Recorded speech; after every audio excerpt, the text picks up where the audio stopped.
Hi, I'm Eric Ford for Made Here. Longtime Vermont filmmaker Jim Heltz focuses his latest project close to home, on a family of beavers in Williston, near where he lives. New Neighbors, the Beavers of Brook, explores the relationships of humans and beavers, the origin of the species, and how beavers fight climate change. You can watch New Neighbors and other great Made Here films, streaming on our website and through the PBS app. Enjoy the film, and thanks for watching.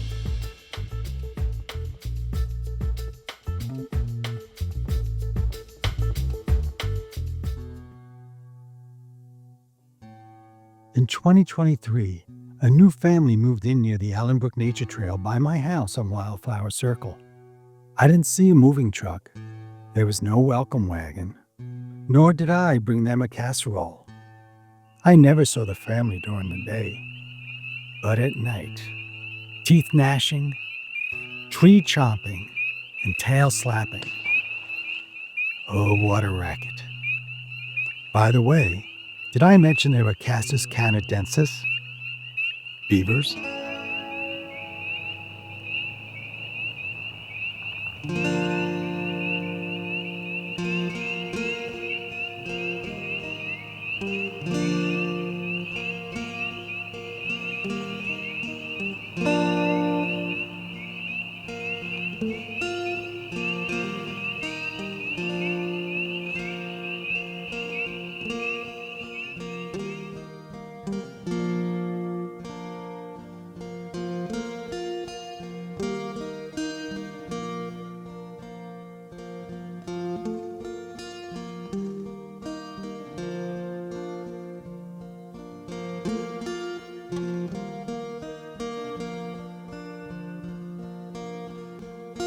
The Brook Nature Trail, where I hike, was changing due to the beavers. By November, the trail had become a series of flooded footpaths and downed trees. Was this a bad thing or a good thing? I didn't know. My knowledge about beavers was very limited. I could sum up beavers in 6 words: big teeth, webbed feet, flat tail. What was I missing? I needed to find out more about my new neighbors.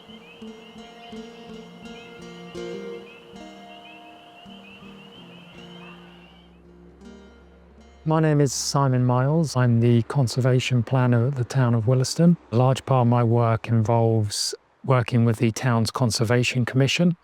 They are a body of 7 highly motivated residents who live in town.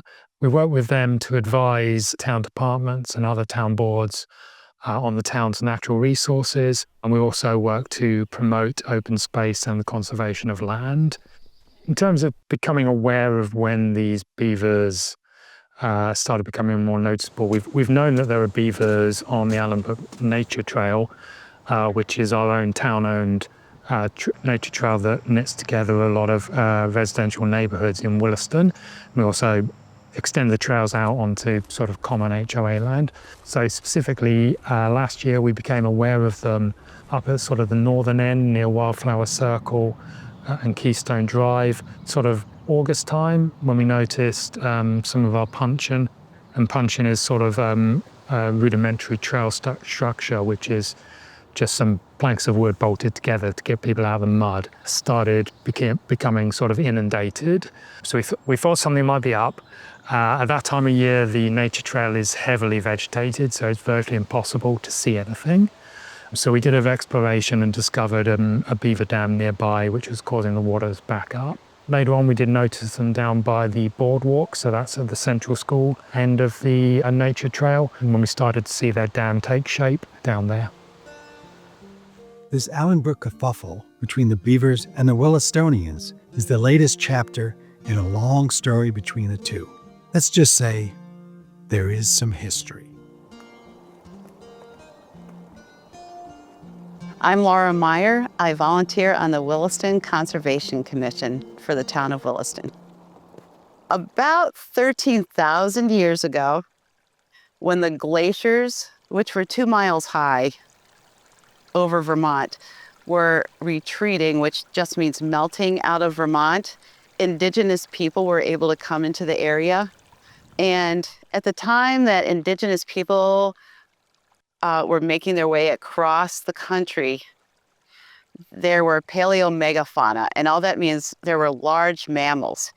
And one of those large mammals was a giant beaver. This was a beaver that was as big as a bear. I'm sure they came into contact with it. 35 species of paleomegafauna went extinct, such as the mammoth, the giant beaver, giant ground sloths. And we don't know, but there is a correlation with the time that people first came and the extinction of these animals. Before Europeans came into first contact with the indigenous people that were here, beavers were everywhere. There were a lot more wetlands when beavers were here. They were on every river, multiple dams on every river, beavers up and down every river in the United States, North America. My name's Tyler Brown. I'm a wildlife specialist with Vermont Fish and Wildlife, and I oversee the department's Beaver Wetlands Conservation Project. There was about a 100-year period where there were no beavers in Vermont because they were extirpated due to unregulated take and habitat loss. Vermont went from 90 to 95% forest to about 30% forest in the 1800s, and it really impacted what species could live here, including beavers. My name is Terry Marin, and I'm a member of the Conservation Commission, a member of the Catamount Community Forest Committee, and I'm also a master naturalist. Once the Europeans came and trapped the beavers out, we started building our infrastructure in their homes. And slowly the beavers came back, and that's when the conflicts started happening.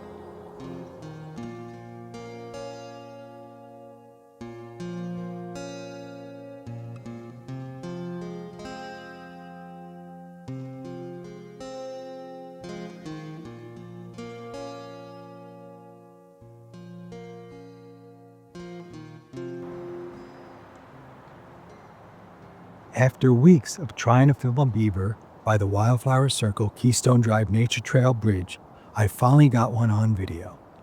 It was November 28th at dusk. I was so excited my hands were trembling as I tried to focus the lens. To my surprise, the beaver was graceful as it swam back and forth in the brook. FYI, November's full moon is called the Beaver Moon. Was this a sign?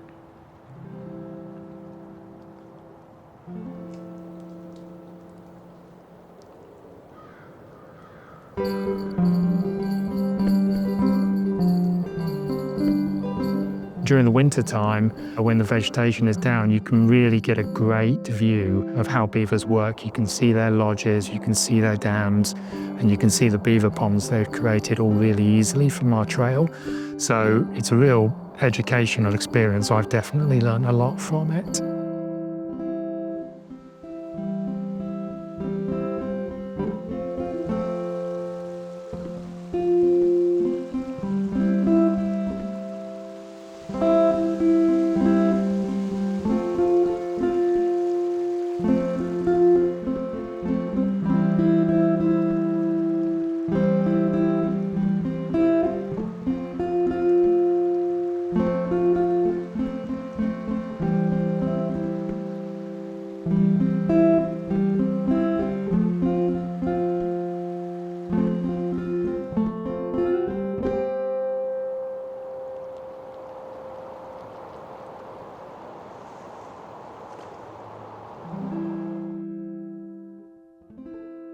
Unfortunately, because beavers make wetlands, and the wetlands had dried up and were gone, and roads, infrastructure, houses were built where beavers would normally have a floodplain, it is a problem in some places for beavers to come back. So the Beaver Wetlands Conservation Project was started in 2000 by Vermont Fish and Wildlife. It's a project that provides on-site technical assistance to landowners, towns, and road crews, pretty much anybody who's having issues with beavers. The goal of that project is, when possible, to maintain high-quality beaver-created wetland habitat for a lot of fish and wildlife species, as well as the benefits of people. When we first saw the site here, I believe it was 2016, our recommendation was to install a beaver baffle. And a beaver baffle is a device that can be installed through beaver dams to help control the water level in that pond. The idea here was to mitigate the water level a little bit to reduce some of the flooding on the footpaths. It worked all right. It is a challenging location in Allen Brook because there's quite a bit of water that flows through here. It captures a lot of the runoff from the developments here. So during heavy rain events, there's a lot of water that filters through here. So it can be really difficult for our beaver baffles, which was a 12-inch pipe, to be able to handle that volume of water. And then eventually the beavers abandoned the site and moved somewhere else.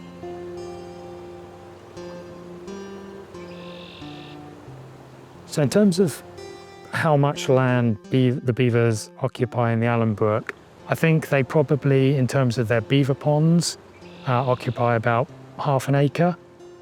That sort of exceeds the minimum lot size in our zoning district. But they obviously forage further than that to sort of get the wood that they need.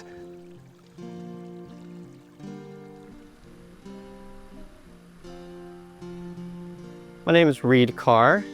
I serve on Williston's Conservation Commission, which is appointed by and also advises the Select Board. Before the beavers began building their dams in this part of the brook was a lot straighter than it naturally would be. And some of that is encroachment from development on the sides. And that straightening makes the water go faster. And that causes more erosion, and it picks up more sediment in the brook's water. I also think that the beavers are showing us that we are living too close to the brook. And before they came to this stretch of the Allen Brook near the rec path, the Allen Brook waterway was already an impaired waterway. Since 1992, it's been identified as a brook or waterway that needs to be monitored carefully and have restoration done. In 2023, when I looked at the site again, where the beavers were relatively in the same area as they were in 2016, creating similar issues, I decided that we probably shouldn't try a beaver baffle at that time, just because the site had changed a little bit through those years. The main beaver dam was still relatively intact and in the same area, but with rain events over the years, it silted in different places so that the flow of water changed slightly. And it was still relatively shallow. There's quite a bit of water volume that flows through there. And I didn't think a beaver baffle was going to function as intended and be able to resolve the conflict that the beavers were creating there. They do create some issues for us. You know, we have to work hard to make sure that the trails are open. Ultimately, the beavers are prolific workers. They have an unmatched work ethic. So that sort of fed into our conversation with the Conservation Commission here to sort of work with them. So what we actually ended up doing in that particular area of the Allen Brook Nature Trail up by Wildflower Circle, we took the decision to raise all the puncheon, so the trail structures up by about 6 inches to try and get them out of the water. We did think the hands-off approach was appropriate in this instance. Further down near the Essential School, as a result of sort of the change of the Allen Brook and it's sort of opening up a new channel, it has undermined some of the posts that support a boardwalk that we have down there, which have fallen away, which means we put in some temporary structures, but we are going to have to look at a more permanent solution to that, which is going to involve bridging the new channel that's been formed.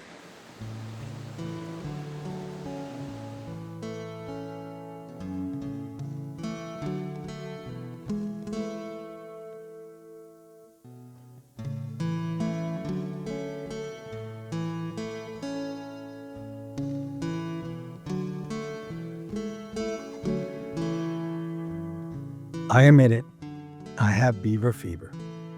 It all started in earnest when my wife Grace bought me the book, Eager by Ben Goldfarb. It inspired me to make this documentary. Beavers are not just on ponds and rivers. They are everywhere.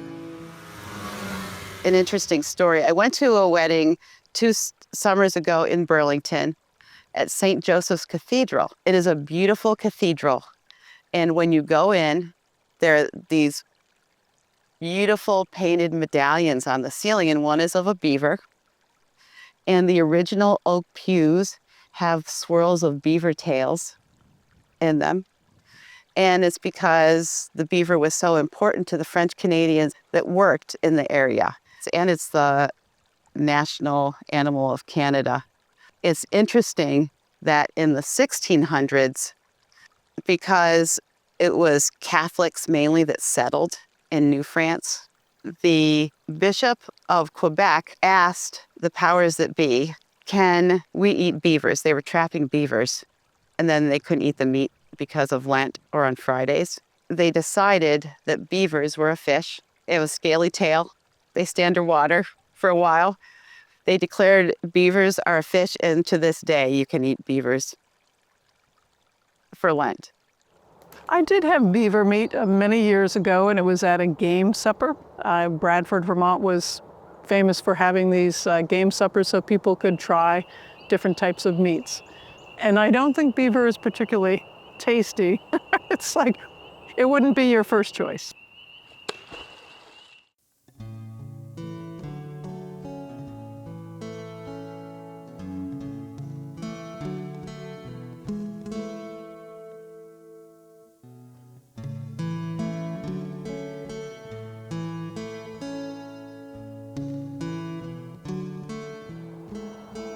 When I go out filming on the Brook Nature Trail, I have my camera and tripod swung over my shoulder. If I happen to pass someone on the trail, they usually ask, "What are you filming?" When I tell them the beavers of Brook, their responses have been, "The beavers are really going to work. They sure changed the landscape. Oh, the beavers have been really destructive." And then they'll point at all the chewed and falling timber. "Look at all these trees." Only once did someone say to me, "The beavers are magnificent." Looking at this area, they have a number of dams, and that's pretty typical. Beavers will build multiple dams within their area.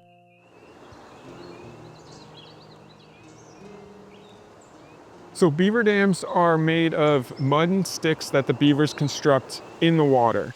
The reason beavers build dams is to capture that water and impound it.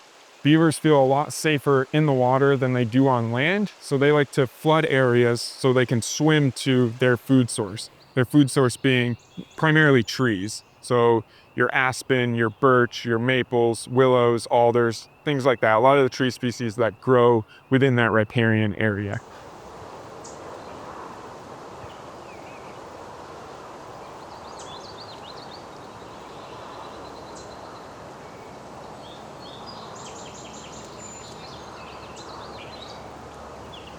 The beavers rely on water for their livelihood, so they're managing the flow of the brook around the clock, 24 hours a day. Also, the damming materials have been known to help filter out contaminants as well.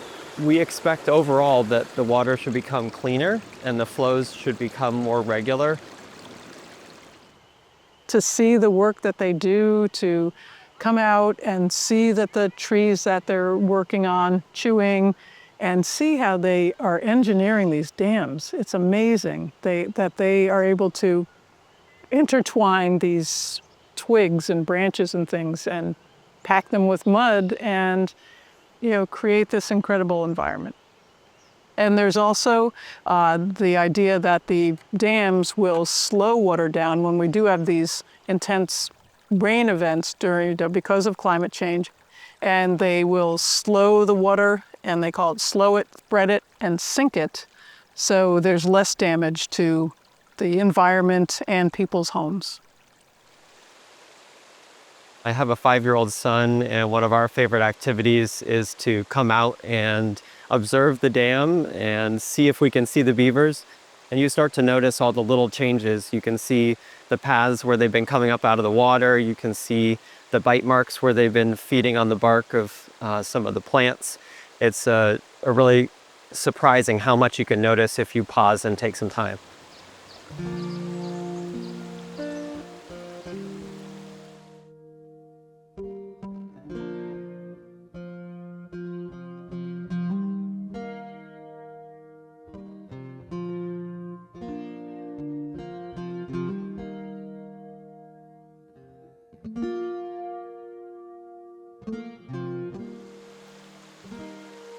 April 7th. It is International Beaver Day. The beavers did not disappoint. I saw 4 beavers this evening. I was on the west side of Brook. I had to walk behind my neighbor Mike's house to get there. The west side has a great view of the beaver pond. The beavers swam back and forth, painted in amber sunlight. It was the golden hour. Even a duck joined the festivities.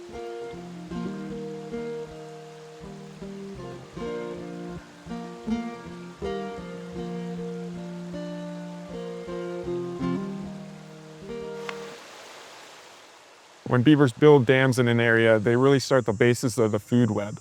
So they increase the productivity of this water. So they warm the temperature a little bit, which allows phytoplankton, zooplankton, your macroinvertebrates, which are like your aquatic insects, to really thrive in this environment. This habitat is really important for a lot of species. We have frogs that are chirping in the background. They're beginning to mate and reproduce, and these are the wetlands that they are going to use. I am definitely a beaver believer. I think that they are a really positive occurrence here in Williston. When beavers come to an area, immediately we notice other species starting to follow. Amphibians love the marshlands, the wetlands that are created. Fish do well, and the birds follow because they come to eat the insects, they come to eat the amphibians and the fish. So we're going to see a more diverse and rich ecosystem most likely in this area as a result. I am a beaver believer, and I think that the beavers are an important part of the ecosystem. When I'm birding in an area where there are beaver dams, it does increase the amount of species of birds that I'm seeing, just because of the increase of habitat with the water that's present, the shrubs, and the growth that's happening in these beaver lands.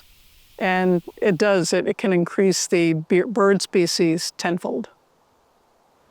Beavers are a keystone species. They are important because they make these ecosystems that a lot of other animals take advantage of and are able to live in. And if there were no beavers, they wouldn't be able to do that. So if you think of a stone arch, the keystone is the piece that's in the middle. And if you take that piece away, the arch will fall.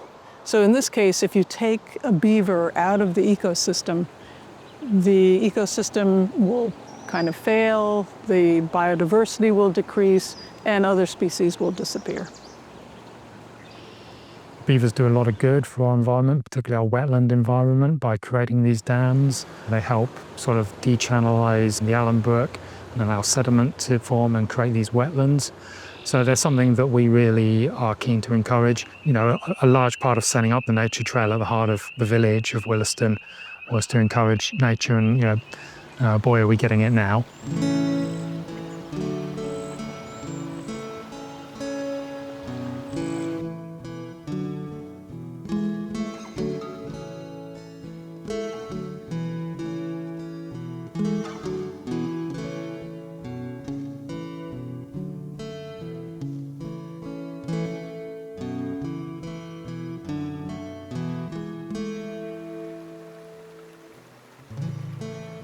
The beavers built their first lodge by Wildflower Circle and Keystone Drive. Maybe the beavers are showing us something after all. Am I becoming a beaver believer?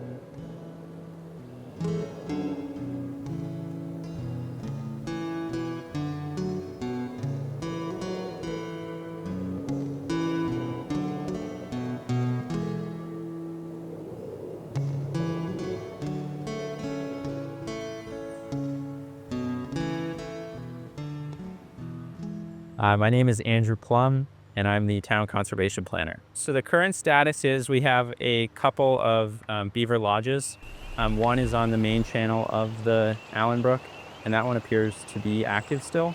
And then there's one over near Wildflower Circle that doesn't appear to be active anymore, and the area surrounding that looks much more like a creek running through a meadow, which is common for inactive areas that were previously occupied by beavers. Town's approach to the beavers has not changed. My predecessor, Simon Miles, was the original kind of one who discussed that most recently, I should say. with the Conservation Commission, and we're still looking to just observe what's going on there. It's important to note that the Williston Conservation Commission doesn't have like a singular view on beavers. Everybody on the commission has their own experiences and expertise. But in general, we find that the least amount of management and activity around the beavers that the public and also public works can tolerate is the best way to go.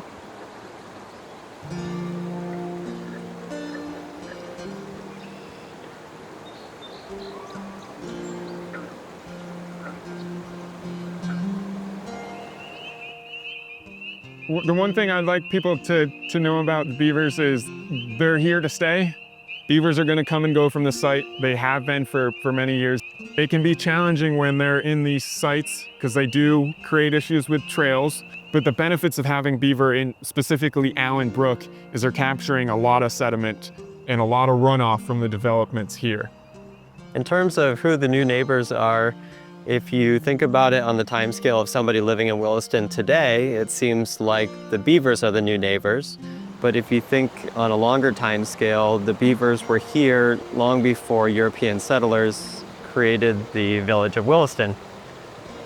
I think a good philosophy to have with wildlife in general is to understand them and understand the benefits that they provide.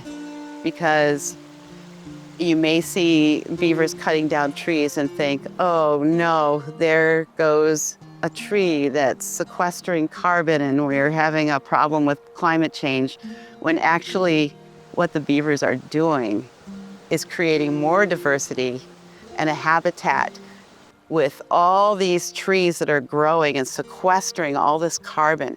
And it's really important to not just look at one aspect of what is happening, but to understand the whole picture. So we are their new neighbors. We should learn how to live with them.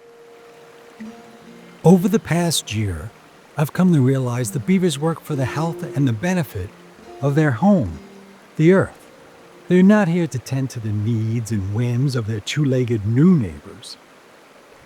Do you think I'll be getting a casserole?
Vermont Public, partnering with local filmmakers to bring you stories made here. For more, visit vermontpublic.org.